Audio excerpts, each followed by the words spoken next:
नमस्कार। आप देख रहे हैं इंडियन क्राइम डायरी और मैं हूं खुशबू कनौजिया। आज की जो घटना मैं आपको सुनाने जा रही हूँ, ये घटना इस घटना में एक ऐसा रिश्ता बनाया जा रहा था जिसको लेकर 3 कत्ल कर दिए जाते हैं।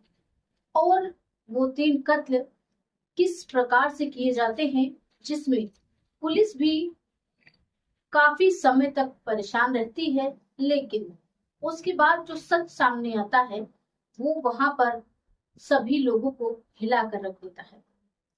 उत्तर प्रदेश का एक जिला लगता है गाजीपुर, और गाजीपुर जिले का एक थाना लगता है नंदगंज। और इसी नंदगंज थाने के अंतर्गत एक गांव आता है कुसमही।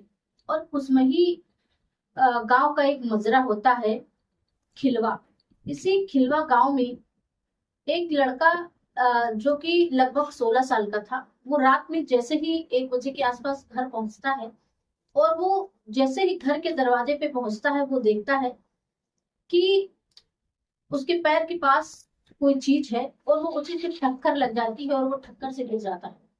अब वो जैसे ही लाइट जलाता है, टॉर्च ऑन करता है, वो देखता है कि उसका भाई दरवाजे पर मृत अवस्था में पड़ा हुआ है। उसके बाद जैसे ही वो 2 कदम चलता है तो वो देखता है कि उसकी जो माँ है वो भी एक चारपाई पे पड़ी हुई है, वो भी मृत अवस्था में है। उसके बाद फिर वो जैसे ही आगे चलता है तो देखता है कि उसी चारपाई के बगल उसके पिताजी भी पड़े हुए हैं। अब वो जब इस मंजर को देखता है, वो जोर जोर से चीखने लगता है, जोर जोर से चिल्लाने लगता है। अब वो जैसे ही चीखने चिल्लाने लगता है, क्योंकि रात का समय था और रात में कोई धीरे भी बोलता है तो आवाजें कहीं ना कहीं साफ सुनाई देती हैं। अब जैसे ही वो रोने चिल्लाने लगता है, अगल बगल के लोग तुरंत इकट्ठा हो जाते हैं, और तुरंत वो घटनास्थल पर पहुंचते हैं और देखते हैं कि एक ही घर में 3-3 लाशें पड़ी हुई हैं। इस मंजर को जो भी देखता है वो बस सोचने लगता है कि इतने सीधे व्यक्ति थे, इतने सज्जन व्यक्ति थे, और एक नहीं दो नहीं बल्कि 3 लोगों को किसी ने मौत के घाट उतार दिया है। जो छोटा वाला बेटा होता है उसका नाम होता है आशीष।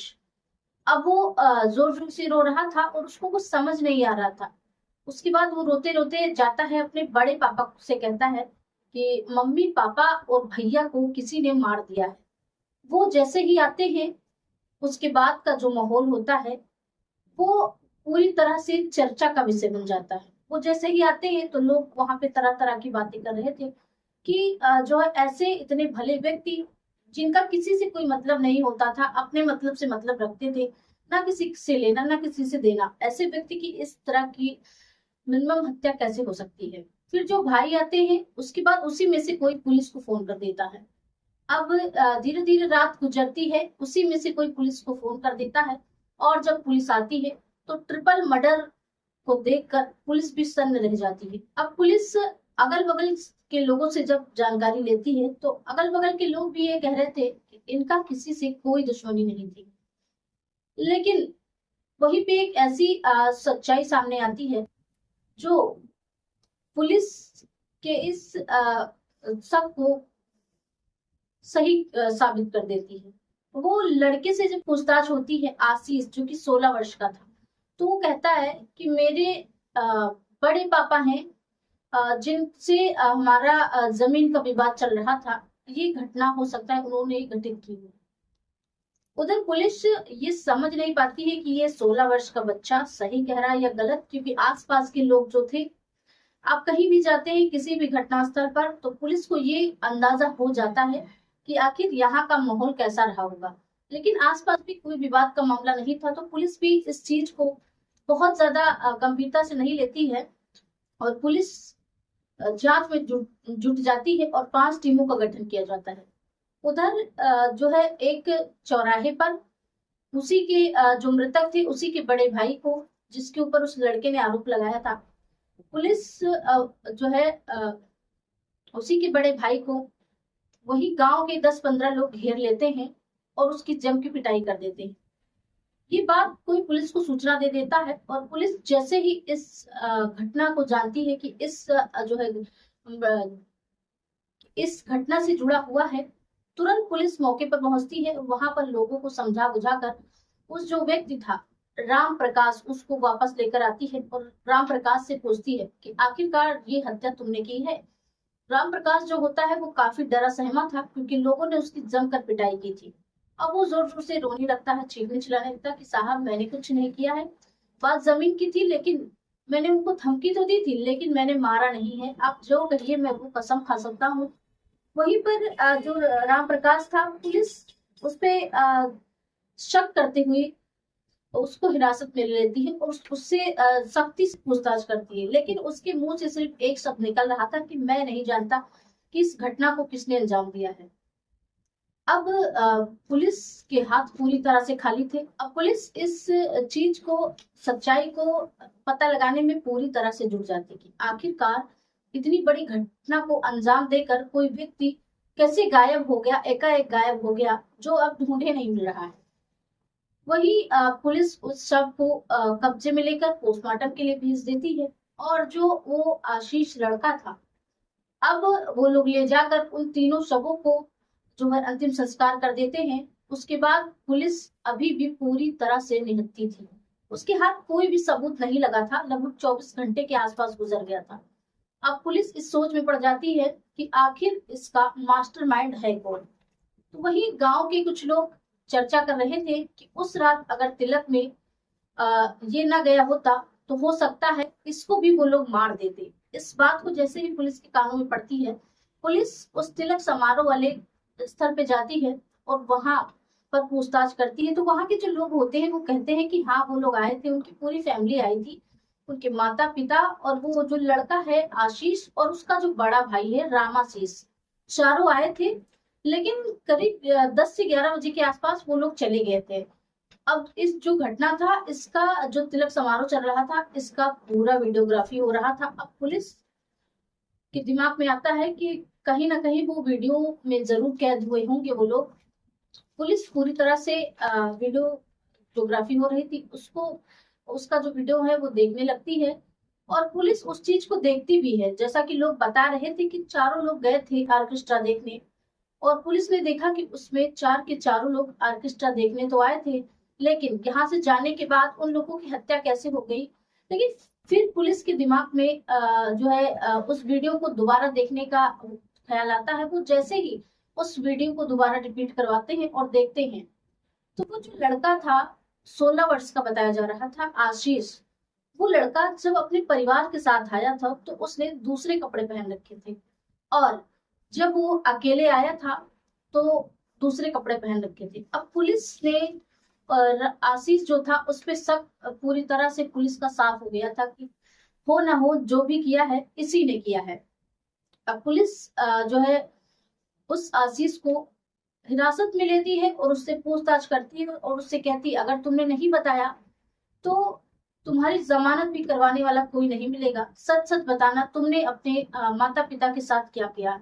वो कहता है सर मैंने कुछ नहीं किया, और जैसे ही मैं घर पे आया था मैं खुद रोने लगा था, और माँ बाप और बड़े भैया को देखकर मैंने खुद गांव के लोगों को जोर जोर से चीख चिल्ला के बुलाया था और बड़े पापा को भी बताया था, तो इसमें मैं क्या कर सकता हूँ, मैंने कुछ नहीं किया है।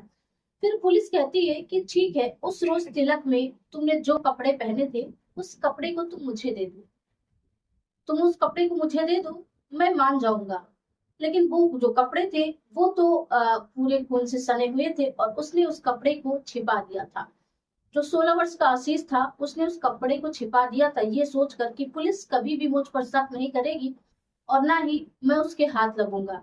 ये मामला जो है जमीन से शुरू होकर और जो है हत्या तक होगा, लेकिन इसमें मैं कहीं भी नहीं आऊंगा, दूर दूर तक मैं साफ रहूंगा।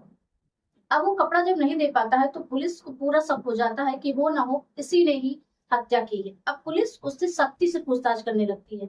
उसके बाद में जो आशीष जिस सच को बताता है वो सच वहां पर खड़े सभी लोगों को कुछ समय के लिए मौन कर देता है।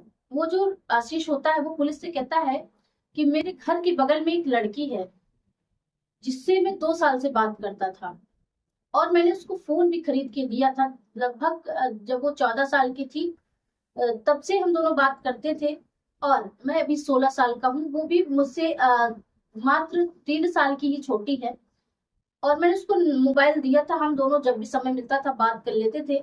लेकिन जब ये बात मैंने घर वालों से कही तो घर वालों ने साफ मना कर दिया कि हो ना हो ये रिश्ता नहीं हो सकता, क्योंकि गांव की बेटी हमारी बेटी होती है और गांव की लड़कियां हमारी तुम्हारी बहन होती है, और इस तरीके से किसी बहन के साथ नहीं किया जाता है।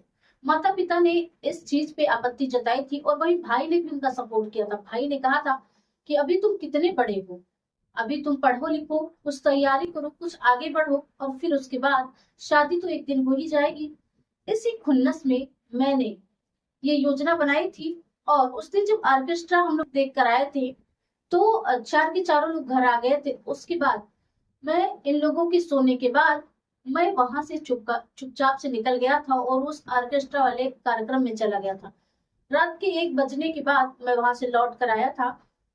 और मैंने जो मेरे माता जी थी जो कि चारपाई पे लेटी हुई थी, मैं एक खुरपी लाया था और उस खुरपी में कस के धार लगाई थी और उसी खुरपी से अपने माता जी के जो है गर्दन पे एक वार किया था, जिससे माता जी तुरंत गिर गई और मौके पे उनकी मौत हो गई थी। फिर पुलिस पूछती है कि आखिर तुमने अपने पिता को कैसे मारा, तो वो कहता है पिताजी भी चारपाई पे लेटे थे बगल में, और मैं जैसे ही गया पिताजी को मैंने देखा, क्योंकि मुझे बहुत ही क्रोध था, मुझे बहुत गुस्सा था इस चीज को लेकर। और मैं जैसे देखा कि पिताजी लेटे हुए हैं, मैंने उसी खुरपी से अपने पिताजी के भी गर्दन पे सेम वैसे ही वार किया जैसे मैंने माँ के गर्दन पे वार किया था। उसके बाद पिताजी एक खुरपी की जो उससे मरे नहीं थे, फिर मैंने जब जैसे ही वो मुझे देखना चाहे वैसे ही मैंने 2-3 कस की वार कर दिए और वो भी मौके पे तुरंत मर गए थे। और उसके बाद मैं कमरे में गया और कमरे में मैंने देखा मेरा भाई सो रहा था, क्योंकि उसने ही कहा था कि अभी तुम कितने बड़े हो, शादी ब्याह हो जाएगा, पहले पढ़ो लिखो, फिर बाद में शादी हो जाएगी। और जो है मैं जैसे ही कमरे में गया भाई मेरा सो रहा था और मैं उसके पास जैसे पहुंचा, मैंने उस खुरपी से एक कस के वार किया और मेरे भाई को कस के खुरपी लगी और वो तुरंत दरवाजे की तरफ भगा। वो अपना गर्दन पकड़कर दरवाजे की तरफ जैसे ही भगा, मुश्किल से वो कुछ दूरी ही गया होगा, 10 मीटर ही गया होगा, वैसे मैंने उस पर ताबड़तोड़ जो है वार करना शुरू कर दिया और वो भी मौके पर ही मर गया।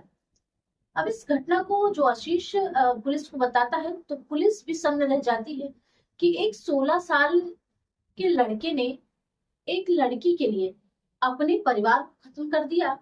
वो माँ जिसने उसे 9 महीने कोख में रख के जन्म दिया था, वो पिता जिसने उसको उंगली पकड़ के चलना सिखाया, और वो भाई जिसने उसको सही गलत का तरीका बताया, उसी भाई को उसने मौत के घाट उतार दिया। अब पुलिस जो उस रामशीष के जो पिता थे, राम मुंशी बिंद, उनके मृतक पिता, और उनकी माता जो कि देवंती देवी, और उनका जो बड़ा भाई था रामाशीष, इन तीनों की हत्या के जुर्म में उसको गिरफ्तार कर लेती है और जेल भेज देती है। वही जो आसपास के लोग थे वो चर्चाएं कर रहे थे कि ये तो आस्तीन का सांप निकला, घर में ही लोगों को डस लिया। एक लड़की के लिए उसने इतना बड़ा कदम उठा लिया, एक लड़की जो कि अभी पूरी तरह से वो मतलब भी प्यार का नहीं जानता था, उसी के लिए उसने अपने माँ बाप और बड़े भाई को इस दुनिया से हमेशा के लिए अलविदा कर दिया। वो माँ जिसने कभी अपने हाथों से उसे खाना खिलाया होगा, वो पिता जो उसे चलना सिखाया होगा, और वो भाई जिसने उसे सही गलत का सच बताया होगा, उसी भाई को उसने मौत के घाट उतार दिया। कुछ लोग कह रहे थे ये बेटा तो कलयुगी बेटा निकला। इस कहानी को सुनाने का उद्देश्य किसी को परेशान करना नहीं है, किसी को दुखी करना नहीं है, बल्कि आपको जागरूक करना है, आपको सचेत करना है। ये कहानी आपको कैसे लगी हमें कमेंट बॉक्स में जरूर बताएं। मिलते हैं किसी और वीडियो में, तब तक के लिए जय हिंद जय भारत।